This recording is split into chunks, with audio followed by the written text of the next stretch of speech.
This is Tomo News for Wednesday, February 15th. Nevada Cryo Chamber Salon manager freezes to death in mysterious accident. There are an infinite number of ways to die, but not many are more horrible than the manner in which young Hawaiian native Chelsea Ake died last week. Ake, 24, froze to death in a bizarre accident involving a cryo chamber at the Henderson, Nevada branch of Rejuvenice, where she was the manager. The exact circumstances of what caused her death are still a mystery. But what investigators do know is that Ake was alone after closing up the store for the night. They also know that she then got into the machine for some reason and did not turn it off.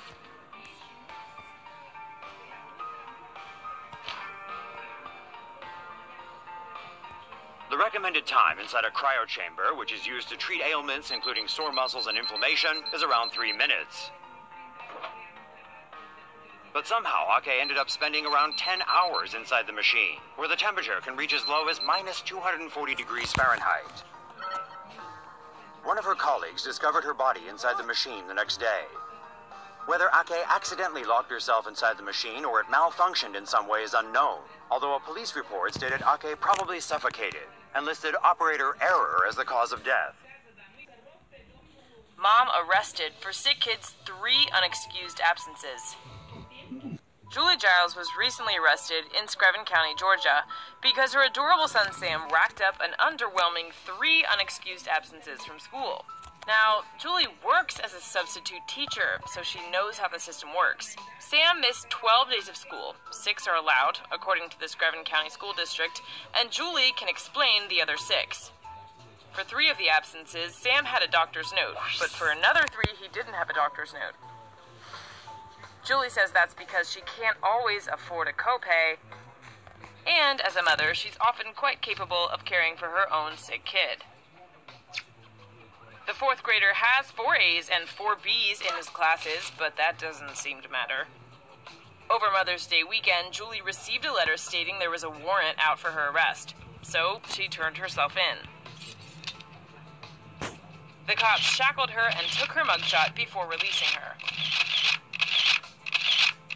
Julie is fighting the pending charges pro bono, and she's created a GoFundMe page just in case her family decides to move to a different school district where sick kids are permitted to keep their germs to themselves.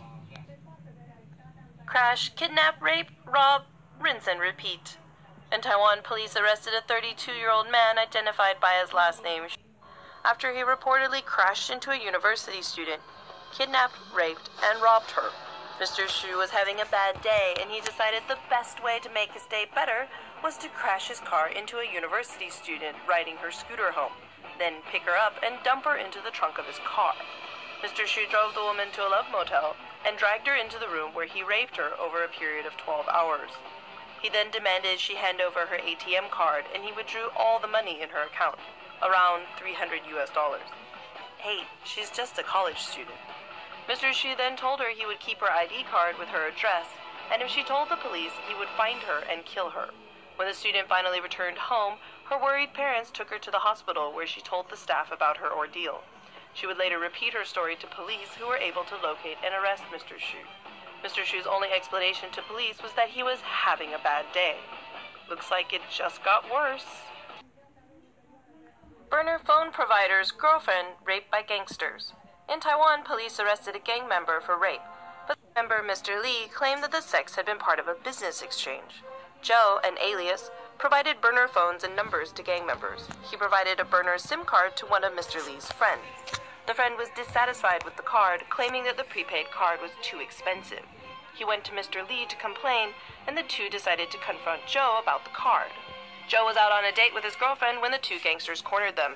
The girlfriend was forced into Mr. Lee's car, and he said he'd return her when he'd gotten his money's worth.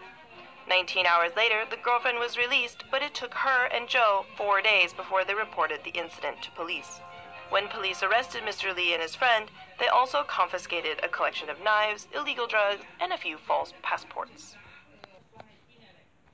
Old man loses control of car, kills 1, injures 4.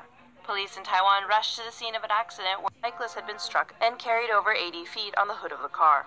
Mr. Wong was 82 years old and had to visit the hospital for regular dialysis, but despite all that, he still drove his wife to the traditional outdoor market every day.